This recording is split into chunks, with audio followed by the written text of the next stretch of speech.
नानपुर गांव में करिश्मा और आयुष अपने पिता के साथ रहते थे। उनके पिता का नाम मोहन था। उनका 2 मंजिला मकान था। ऊपर वाली मंजिल में किराएदार सुदामा रहता था। उसी के किराए से उनका खर्च चलता था। क्योंकि मोहन को टीबी थी, वो कोई काम नहीं कर सकता था। लेकिन उनका किराएदार सुदामा एक बहुत ही नीच और लालची इंसान था। उसकी नज़र उनके मकान पर थी। जब ये बूढ़ा मर जाएगा तो मैं इसके मकान पर खुद ही कब्जा कर लूँगा।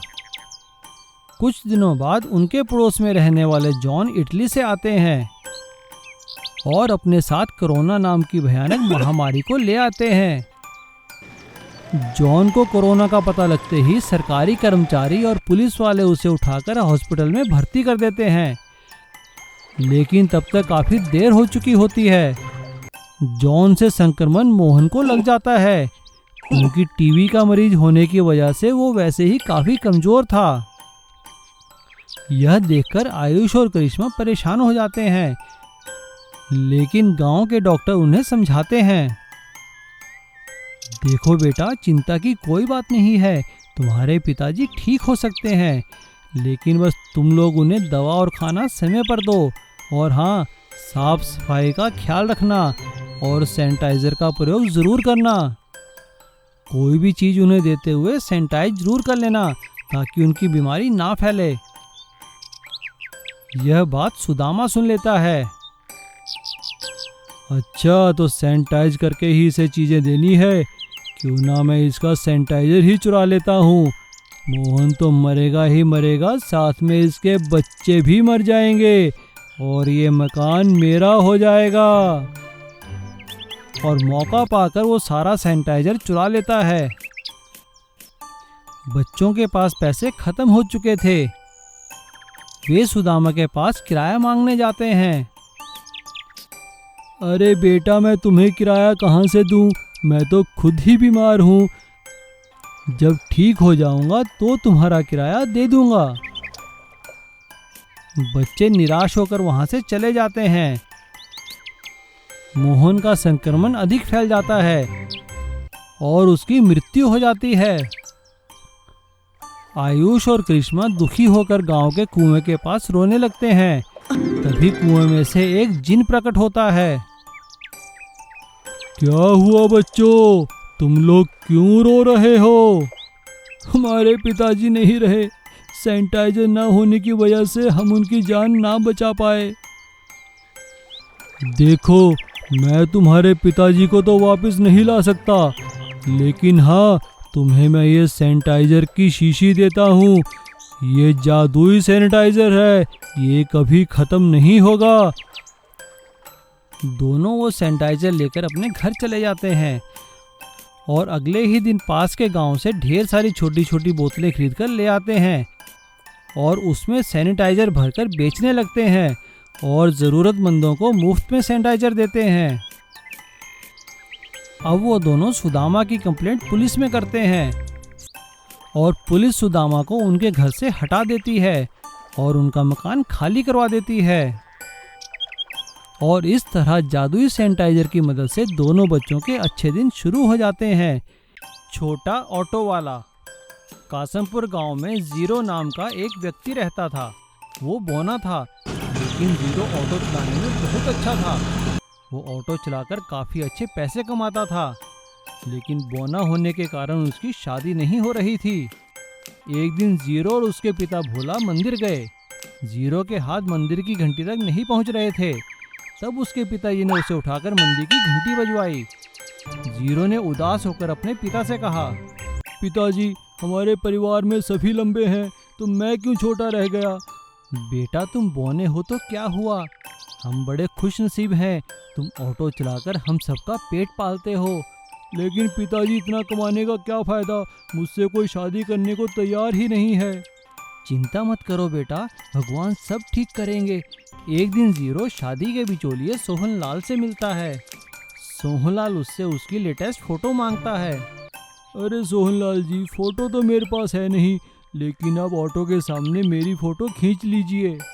देखो बेटा जीरो, अगर तुम बड़े ऑटो के सामने फोटो खिंचवाओगे तो और छोटे दिखोगे। एक काम करो, वो छोटा ऑटो है ना, उसके सामने खड़े होके फोटो खिंचवा लो, दिखने में बड़े लगोगे, कोई भी लड़की हाँ कर देगी। लेकिन सोहनलाल जी, ये तो धोखा होगा ना उस लड़की के साथ। अरे तो क्या हो गया, फोटो में एक बार हाँ करने दो, फिर तुम्हें मैं दिखा दूंगा उस लड़की को। जीरो सोहनलाल की बात मान लेता है। सोहनलाल जीरो को लेकर रमाशंकर नामक एक व्यक्ति के पास जाता है और उन्हें उसकी फोटो दिखाता है। रमाशंकर फोटो देखकर जीरो को अपनी बेटी के लिए पसंद कर लेता है और सोहनलाल से लड़का दिखाने के लिए कहता है। हाँ हाँ रमाशंकर जी, मैं लड़के को साथ लेकर आया हूँ। जीरो बेटा, जरा सामने तो आना। रमाशंकर जीरो को देखकर गुस्से हो जाता है। सोहनलाल, ये तो बोना है, तुमने मुझसे झूठ कहा। अरे रमाशंकर जी, बोना है तो क्या हुआ, बहुत अच्छे पैसे कमाता है और दिल का बहुत अच्छा है। तभी वहाँ गली का एक बदमाश लड़का आता है और रिश्ते की बात सुनकर रमाशंकर की बेटी सुमन से कहता है। सुमन, मैं तुमसे शादी करना चाहता हूँ, तुम किसी और से शादी कैसे कर सकती हो? यह सुनकर सुमन कहती है। मैंने कहा ना, तुम मुझे पसंद नहीं हो, जाओ यहाँ से। लगता है तुम ऐसे नहीं मानोगी, मैं तुम्हें अभी उठा कर ले जाऊंगा। यह सब देखकर जीरो कहता है। अरे भाई साहब रुकिए, आप ऐसे क्यों तंग कर रहे हैं इनको? ये आपसे शादी नहीं करना चाहती तो क्या जबरदस्ती है? अबे ठींगे, तू मुझे समझाएगा, तू मुझे रोकेगा, भाग यहाँ से। यह सुनकर जीरो को गुस्सा आ जाता है और वह एक छलांग लगाकर उस गुंडे के गर्दन से लिपट जाता है और उसकी खूब पिटाई करता है और उसे नीचे गिरा देता है। मार खाकर वो गुंडा वहाँ से भाग जाता है। चलिए सोहनलाल जी, यहाँ से चलते हैं, हमें अपनी और बेइज्जती नहीं करवानी अब। जीरो को जाता देख सुमन अपने पिता से कहती है। पिताजी, इन्होंने उस परिवार की रक्षा की है जिन्होंने उनका अपमान किया, तो सोचो ये मेरी कितनी रक्षा करेंगे। मैं इन्हीं से शादी करूंगी पिताजी। और फिर दोनों परिवारों की मर्जी से सुमन और जीरो की शादी हो जाती है और वो दोनों खुशी खुशी रहने लगते हैं। लालची पेट्रोल पंप वाला। चंदू एक पेट्रोल पंप में मैनेजर था। वो बहुत ही लालची था। वो पेट्रोल पंप के कर्मचारियों को हमेशा बेईमानी करना सिखाता था। अरे तुम लोग कब मानोगे, पूरा पूरा पेट्रोल दोगे तो क्या बचाओगे? देखो मैं तुम्हें बताता हूँ कि पेट्रोल कैसे कम डाला जाता है। और अगर किसी ग्राहक को पता चल जाता कि पेट्रोल कम डाला जा रहा है तो वो अपने कर्मचारियों को ग्राहक के सामने डांट देता था।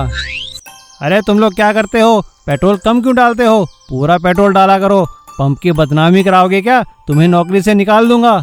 और बाद में उन्हीं कर्मचारियों से माफ़ी मांगता था।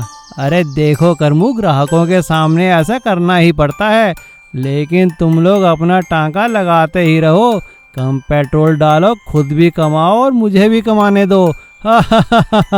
ऐसे ही कई सालों तक चलता रहा। और अब लोगों ने पेट्रोल पंप की शिकायत पेट्रोल पंप के ऑफिसर्स को करनी शुरू कर दी। और जब भी पेट्रोल पंप के ऑफिसर्स वहां छापा मारने आते, चंदू को पहले से ही पता चल जाता था और वो सारी मशीनरी ठीक कर देता था और सही पेट्रोल डालकर हमेशा बच जाता था। अरे पेट्रोल तो बिल्कुल सही डला है, पता नहीं क्यों लोग शिकायत करते हैं। अरे साहब, यहाँ के लोग हैं, जलते हैं मुझसे, इसीलिए मेरी शिकायत करते रहते हैं। लेकिन उनके जाने के बाद वो फिर से बेईमानी शुरू कर देता था। लगातार मिलती शिकायतों से पेट्रोल पंप के हेड ऑफिस से रवि नाम का एक ऑफिसर उसकी छानबीन करने आया। रवि एक गरीब युवक का भेष धरकर चंदू के पास नौकरी के लिए आया। साहब, मुझे कोई नौकरी दे दीजिए, मैं बहुत मजबूर हूँ, मेरे घर में खाने के लाले पड़े हैं, आप यहाँ कुछ भी काम मुझे दे दीजिए। हाँ ठीक है, सफाई का काम करेगा यहाँ? हाँ साहब, कोई भी काम दे दीजिए। और रवि पेट्रोल पंप पे सफाई का काम करने लगता है और धीरे धीरे चंदू और उसके कर्मचारियों के खिलाफ सारे सबूत इकट्ठे करता है।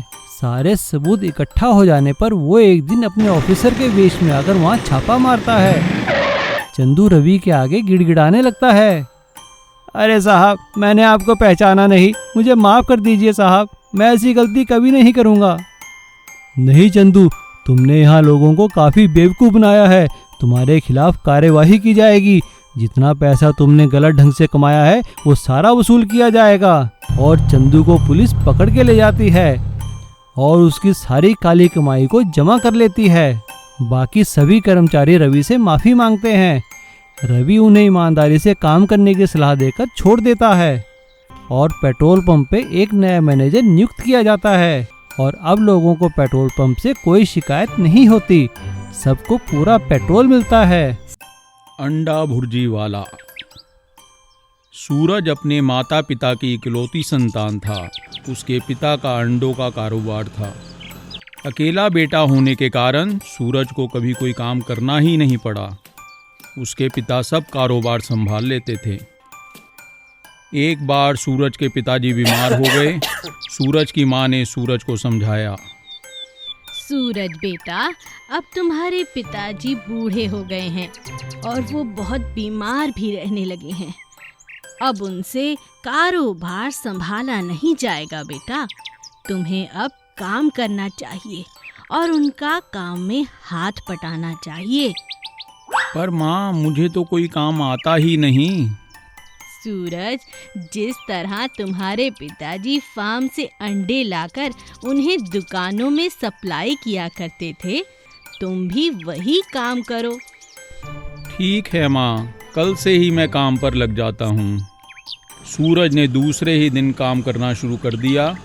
किस किस दुकान पर कितने का सामान देना है उसे कुछ नहीं मालूम था और फिर कुछ ही दिनों में उसे काम मिलना बंद हो गया। एक दिन सूरज का दोस्त कमल उससे मिलने आया। सूरज, कैसे हो? क्या हुआ, मुझे बताओ। मैंने पिताजी से काम तो सीखा ही नहीं था। इस वजह से पिताजी का कारोबार ठप हो गया। अब कोई भी मुझसे अंडे नहीं खरीदता है। तो तुम कोई और काम क्यों नहीं करते? ऐसे काम जिसमें तुम अकेले ही माहिर हो। ऐसा कौन सा काम हो सकता है? आजकल सैंडविच बहुत बिकते हैं बाजार में। तुम भी अंडों के सैंडविच बनाकर बेचो। बात तो अच्छी लग रही है तुम्हारी। ठीक है, मैं कल से ही कोशिश करता हूँ। सूरज ने अपनी माँ से अंडे की भुर्जी बनाना सीखा और ब्रेड खरीदकर एक ठेला लगाकर खड़ा हो गया। जब ग्राहक आते तो उन्हें भुर्जी का सैंडविच बनाकर देता। अरे वाह, आज तो अच्छी कमाई हो गई। पहली बार मैंने कुछ अच्छा काम किया है। ये पैसे मैं ले जाकर पिताजी के हाथ में दूंगा। सूरज ने घर जाकर अपनी कमाई के पैसे पिताजी को दिए और उसके पिताजी बहुत खुश हुए। शाबाश बेटा, तुम जैसा बेटा पाकर मैं तो धन्य हो गया। बेटा, बस इसी तरह खूब मेहनत करके अच्छी कमाई करो। कुछ ही दिनों में सूरज के बनाए हुए सैंडविच दूर दूर तक मशहूर हो गए और उसकी कमाई होने लगी। जिस काम में मन लगे उसे ही करना चाहिए। Please subscribe.